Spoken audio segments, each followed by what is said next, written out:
Hi everyone, welcome back. Happy Sunday. Hope you've had a good week. This week we are finishing the book of Job. So to summarize the book, so remember Job is a righteous man. He's living his life well. So Satan is patrolling the earth and he God says, "Here, look at this man, Job. He's a good man. He's living according to my statutes." And Satan's like, "Yeah, he's good. He's living because he's good because his life is good. You've given him all the things that he desires, so of course he's going to, revere you." So God says, "All right, go ahead and take it away." So, but you can't make him sick. So Satan takes all away, takes his possessions, his wealth, his family away. And Job still, honors the Lord, obeys the Lord. And Satan says, "Yeah, he's only being, good like that because he's healthy." And God says, "Okay, you can afflict him. You can't kill him, but you can afflict him with stuff." So he's afflicted with these illnesses and these conditions. And Job still remains faithful to God. But he starts to struggle, as you can imagine, questioning why he was born, why he was here, why God let him be here if all this terrible stuff was going to happen to him. He didn't know what he could have done wrong. So then three friends of his show up to talk to him, and they're all telling him different versions of, "You must have done something wrong." And Job's, maintaining his innocence, or saying, at most, "I wish I knew what I had done wrong. I can't think of what it could have been to have warranted this." And his friends are just getting more and more frustrated with him because they're like, "You're claiming innocence when obviously something's wrong. You did something to anger God." So there's been a lot of back and forth between his friends and him. And now the very last section of this book is called the Lord's speech. Then God speaks. Because we've heard from all his friends, we've heard from, authorities. Now we're going to hear from God. All right, so the book of Job, chapter 38. Then the Lord addressed Job out of the storm and said, "Who is this that obscures divine plans with words of ignorance? Gird up your loins now like a man. I will question you, and you tell me the answers. Where were you when I founded the earth? Tell me if you have understanding. Who determined its size? Do you know? Who stretched out the measuring line for it? Into what were its pedestals sunk? And who laid the cornerstone? While the morning stars sang in chorus, and all the sons of God shouted for joy. And who shut within the doors the sea when it burst forth from the womb? When I made the clouds its garment, and thick darkness its swaddling bands? When I set limits for it, and fastened the bar of its door, and said, Thus far shall you come, but no further, and here shall your proud waves be stilled? Have you ever in your lifetime commanded the morning, and shown the dawn its place, for taking hold of the ends of the earth, till the wicked are shaken from its surface?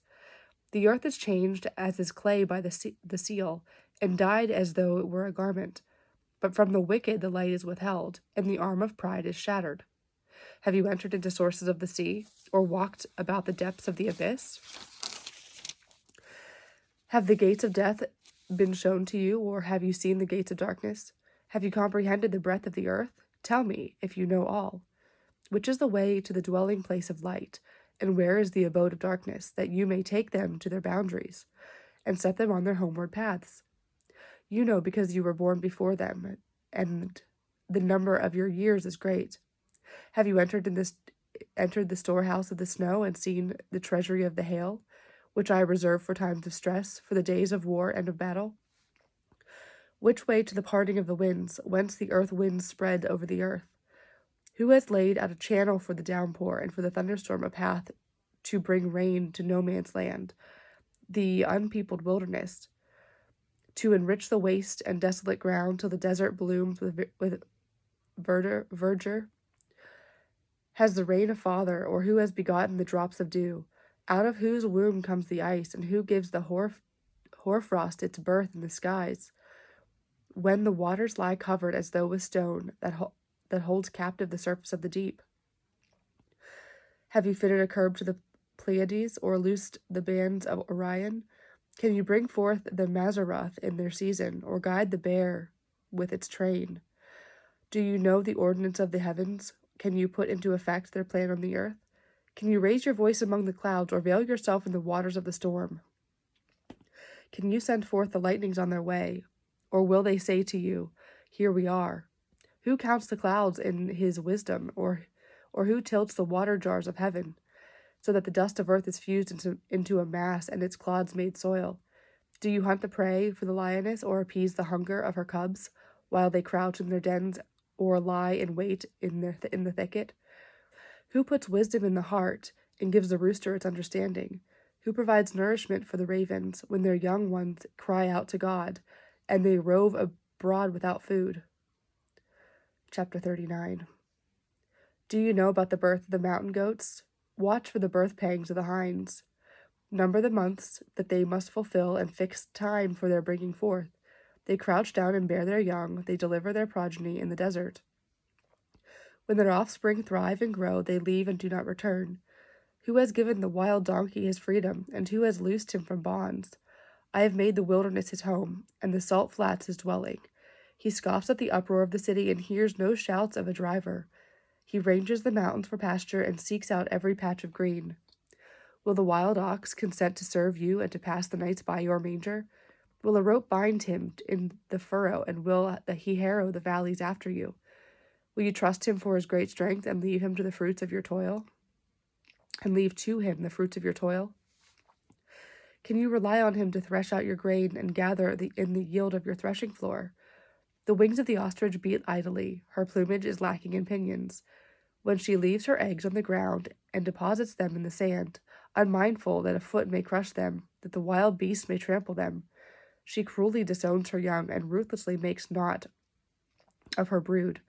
For God has withheld wisdom from her, and has given her no share in understanding. Yet in her swiftness of foot she makes sport of the horse and his rider. Do you give the horse his strength, and endow his neck with splendor? Do you make the steed to quiver while his thunderous snorting spreads terror? He jubilantly paws the plain, and rushes in his might against the weapons. He laughs at fear and cannot be deterred. He turns not back from the sword. Around him rattles the quiver, flashes the spear, and the javelin. Frenzied and trembling, he devours the ground. He holds not back at the sound of the trumpet, but at each blast he cries, "Aha!" Even from afar he scents the battle, the roar of the chiefs and the shouting. Is it by your discernment that the hawk soars, that he spreads his wings toward the south? Does the eagle fly up at your command, to build his nest aloft? On the cliffs he dwells and spends the night, on the spur of the cliff, or the fortress. From thence he watches for his prey, his eyes behold it afar off. His young ones greedily drink the blood. Where the slain are, there is he. Chapter 40. Then the Lord said to Job, Will we have arguing with the Almighty be the critic? Let him who would correct God give answer. Then Job answered the Lord and said, Behold, I am of little account. What can I answer you? I put my hand over my mouth. Though I have spoken once, I will not do so again. Though twice, I will do so no more. Then the Lord addressed Job out of the storm and said, Gird up your loins now like a man. I will question you, and you tell me the answers. Would you refuse to acknowledge my right? Would you condemn me that you may be justified? Have you an arm like that of God? Or can you thunder with a voice like his? Adorn yourself with grandeur and majesty, and array yourself with glory and splendor. Let loose the fury of your wrath. Tear down the wicked and shatter them. Bring down the haughty with a glance. Bury them with the dust together. In the hidden world imprison them. Then will I too acknowledge that your own right hand can save you. See, besides you, I made Behemoth, that feeds on grass like an ox. Behold the strength in his loins, and his vigor in the sinews of his belly. He carries his tail like a cedar, and the sinews of his thighs are like cables. His bones are like tubes of bronze. His frame is like iron rods. He came at the beginning of God's ways, and was made the taskmaster of his fellows. For the produce of the mountains is brought to him, and of all wild animals he makes sport. Under the lotus trees he lies, in coverts of the reedy swamp. The lotus trees cover him with their shade. All about him are the poplars on the bank. If the river grows violent, he is not disturbed. He is tranquil, though the torrent surges about his mouth. Who could capture him by his eyes, or pierce his nose with the trap? Can you lead about Leviathan with a hook, or curb his tongue with a bit? Can you put a rope in his nose or pierce through his cheek with a gaff? Will he then plead with you time after time or address you with tender words? Will he make an agreement with you that you may have him as a slave forever? Can you play with him as with a bird? Can you put him in leash for your maidens? Will the traders bargain for him? Will the merchants divide him up? Can you fill his hide with barbs, or his head with fish spears? Once you lay a hand upon him, no need to recall any other conflict. Chapter 41. Is he not relentless when aroused? Who then dares stand before him? Who might vainly hope to do so?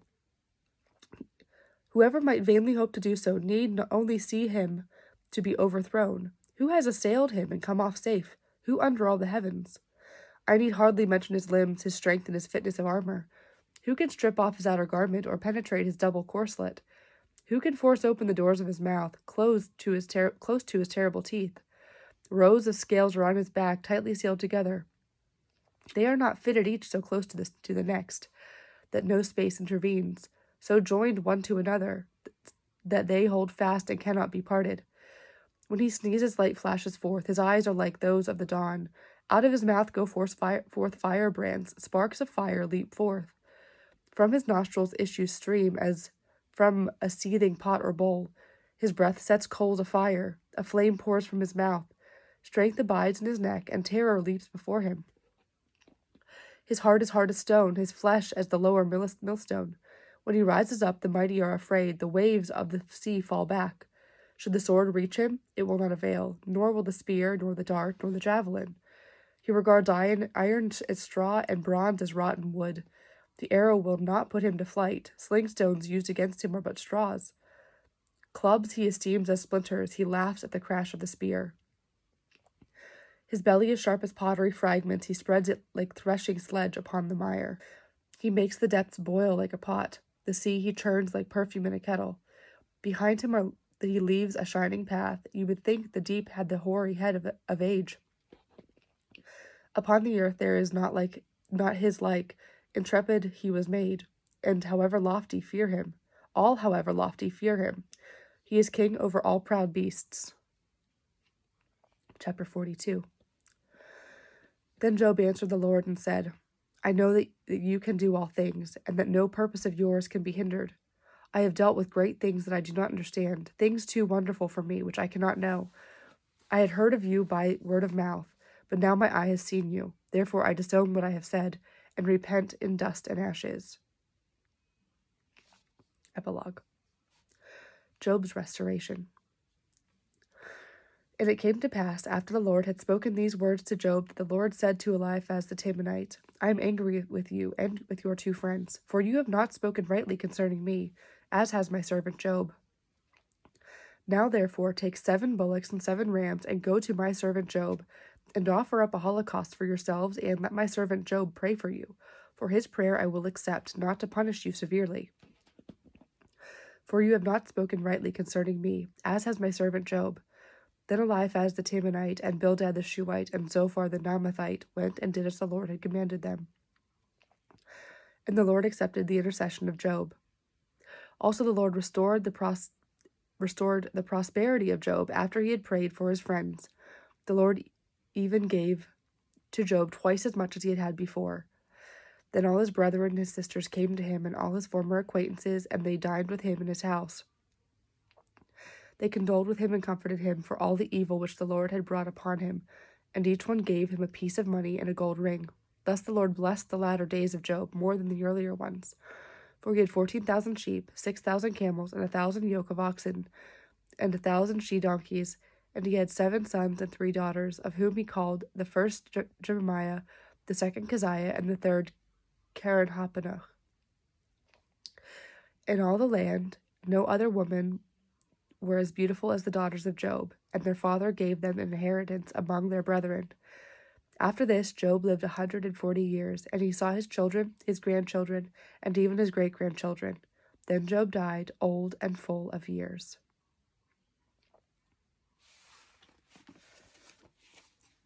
And that's the end of the book of Job. And I thought this was really interesting. When God said he was angry with the others, he said in verse 8, after having them offer up holocausts for yourselves, and let my servant Job pray for you. For his prayer I will accept, to not to punish you severely. So he's saying, ask Job to pray for you, and I will, because he has done right, I will hear his prayer and honor it. I just thought that was interesting. But yeah, so that's something to remember, that even when things are going seemingly horribly for no reason, it's our duty, our task, our calling to trust the Lord through it, and to lean on him for when we can't do things ourselves, to trust him and lean on him. So with that note, let's go ahead and close as we do with the Lord's Prayer. Our Father, who art in heaven, hallowed be thy name. Thy kingdom come, thy will be done, on earth as it is in heaven. Give us this day our daily bread, and forgive us our trespasses, as we forgive those who trespass against us. And lead us not into temptation, but deliver us from evil. For thine is the kingdom, the power, and the glory, forever and ever. Amen. Amen. All right. Hope you have a great rest of your week, and I will see you next Sunday. Bye-bye.